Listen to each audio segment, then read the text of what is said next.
Hyderabad gadget संदर्भातील GR बाबतच्या याचिकेवर मुंबई हायकोर्टामध्ये आज सुनावणी. राज्य सरकारच्या भूमिकेकडे लक्ष. बीडमध्ये आज बंजारा समाजाचा मोर्चा. हैदराबाद गॅझेटच्या आधारावर एसटी प्रवर्गातून आरक्षण मिळावं, बंजारा समाजाची मागणी. शरद पवारांच्या राष्ट्रवादीचा आज नाशिकमध्ये आक्रोश मोर्चा. शेतकऱ्यांच्या विविध प्रश्नांवर पवारांच्या राष्ट्रवादीकडून मोर्चाचं आयोजन.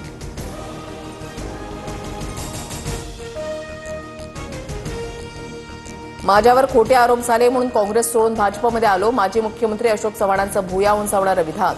आरोप भाजपनं केले होते, त्यावर मात्र चव्हाणांचं मौन. महादेवी हत्तीण पुन्हा नांदणी मठामध्ये आणण्याच्या हालचालींना वेग. उद्या उच्चस्तरीय समितीकडे अर्ज दाखल करण्यास येणार. नांदणी मठ, वनतारा आणि राज्य सरकार एकत्रित अर्ज करणार.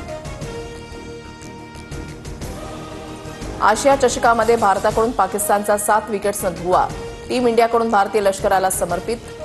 भारतीय संघ पहलगाम दहशतवादी हल्ल्यातील मृतांच्या कुटुंबियांच्या पाठीशी. सामन्यानंतर कर्णधार सूर्यकुमार यादवची प्रतिक्रिया. भारतीय संघानं पाकिस्तानी संघासोबत हस्तांदोलन करणं टाळलं. सामना जिंकल्यानंतर भारतीय संघ मैदानामध्ये आलाच नाही. टॉसच्या वेळीही सूर्यकुमार यादवनं पाकिस्तानच्या कॅप्टनशी हस्तांदोलन करणं टाळलं.